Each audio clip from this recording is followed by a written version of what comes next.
ओम नमो भगवते वासुदेवाय.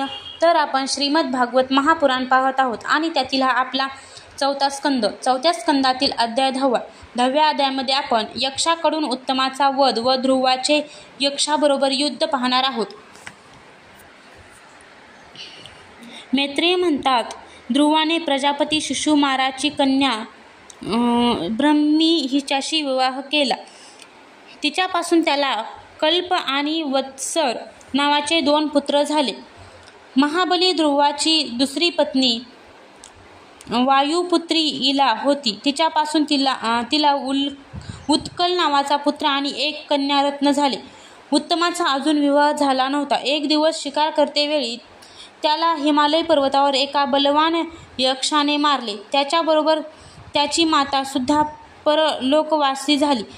बंधू मारला गेल्याचा वृत्तांत जेव्हा ध्रुवाला समजला तेव्हा क्रोध, सहिष्णुता आणि शोक यांनी व्याप्त होऊन तो एका विजयी रथावर स्वार होऊन यक्षाच्या देशात गेला. त्याने उत्तर दिशेकडे जाऊन हिमालयाच्या घाटातील यक्षांनी भरलेली अलकापुरी पाहिली. तेथे अनेक भूत, प्रेत, पिशाचे इत्यादी रुद्राचे गण राहत होते. हे विदुरा, तेथे पोहोचल्यावर महाभाऊ ध्रुवाने आपला शंख फुंकला. त्यावेळी सर्व आकाश आणि दिशा दुमदुमून गेल्या. त्या शंखध्वनीने यक्षांच्या पत्न्या फारच घाबरल्या. भयाने त्यांचे डोळे सैरभैर झाले. बलवान यक्षवीरांना तो शंखनाद सहन झाला नाही, म्हणून ते निरनिराळी शस्त्रास्त्रे घेऊन नगराच्या बाहेर आले आणि ध्रुवावर तुटून पडले. महारथी प्रपंच धनुष्य घेतलेल्या शूर ध्रुवाचे एकाच वेळी त्यांच्यापैकी प्रत्येकालाच 3 बाण मारले. जेव्हा त्या सर्वांनी आपापल्या कपाळाला 3 बाण लागलेले पाहिले तेव्हा त्यांची खात्री पटली की आपण निश्चितपणे हरणार. त्यांनी त्याच्या पराक्रमाची प्रशंसा केली. नंतर सर्प जसा कोणाच्या पायाचा आघात सहन करीत नाही, त्याचप्रमाणे ध्रुवाचा हा पराक्रम सहन न होऊन त्यांनी सुद्धा त्या बाणांना प्रत्युत्तर म्हणून एकाच वेळी त्यांच्या दुप्पट 6 बाण सोडले. यक्षांची संख्या 1,30,000 इतकी होती. त्यांनी ध्रुवाचा बदला घेण्यासाठी संतापून रथ आणि सारथ्यासहित त्यांच्यावर परिघ, खंडक, प्रास, त्रिशूल, फरशी, शक्ती, वृष्टी, भ्रूशुंडी तसेच चित्रविचित्र टोकदार बाणांचा वर्षाव केला. या भीषण शस्त्र वर्षावाने ध्रुव पूर्णपणे झाकला गेला. ज्याप्रमाणे मुसळधार पावसामुळे पर्वत दिसत नाही, त्याप्रमाणे त्यांना ध्रुव दिसेनासा झाला. त्यावेळी जे सिद्धगण आकाशातून हे दृश्य पाहत होते ते सर्व हाय हाय करीत म्हणू लागले, आज यक्ष सेनारूप समुद्रात बुडून या मानव सूर्याचा अस्त झाला. यक्ष समूह आपल्या विजयाची गर्जना करीत आहेत. तोच ध्रुवाचा रथ एकाएकी धुक्यातून सूर्य प्रकट व्हावा तसा दिसू लागला. ध्रुवाने आपल्या दिव्य धनुष्याचा टंकार करून शत्रूंना भयभीत केले आणि वाऱ्याने ढगांची दानादान उडवावी तसा बाणांचा वर्षाव करून त्यांची अस्त्रे छिन्न विछिन्न केली. त्यांच्या धनुष्यातून सुटलेले तीक्ष्ण बाण यक्ष राक्षसांची कवचे छेदून त्यांच्या शरीरात इंद्राने सोडलेले वज्र पर्वताप्रमाणे घुसावे तसे घुसले. ध्रुवाच्या बाणांनी तुटलेल्या सुंदर कुंडलमंडित मस्तकांनी, ताल वृक्षांसारख्या मांड्यांनी, वलय विभूषित हातांनी, हार, बाजूबंद मुकुट आणि मौल्यवान पगड्यांनी आच्छादिलेली आणि वीरांचे मन वेधून घेणारी ती समरभूमी सुशोभित झाली. जे यक्ष जिवंत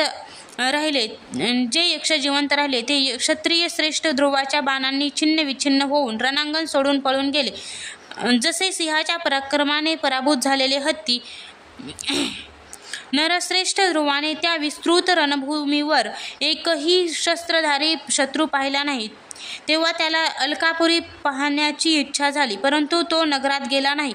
हे मायावी काय करतील याचा माणसाला पत्ता लागत नाही असे सारथ्याला म्हणून तो आपल्या अद्भुत रथात बसून राहिला.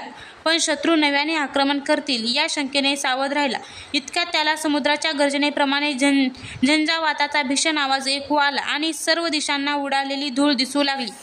एका क्षणात सर्व आकाश मेघांनी आच्छादून गेले. सगळीकडे भयंकर गडगडाट होऊन विजा चमकू लागल्या. हे विदुरा, त्या ढगातून रक्तांच्या धारा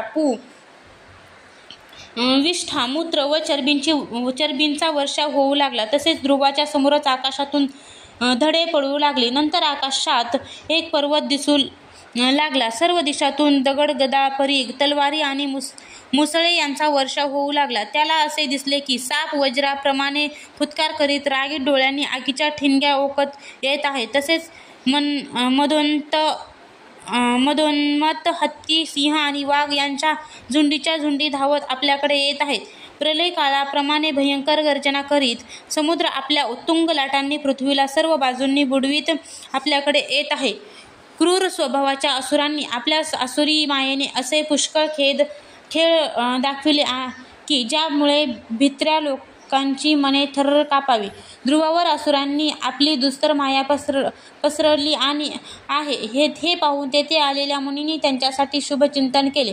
मुनी म्हणाले, हे उत्तान पादनंदन ध्रुवा, शरणागतांचे भय नाहीसे करणारे शार्दूल पाणी, भगवान तुझ्या शत्रूंचा संहार करोत. भगवंताचे नाव घेतल्याने किंबहुना ऐकल्याने मनुष्य दुस्तर मृत्यूच्या जबड्यातून अनायासे वाचतो. अध्याय 10 समाप्त.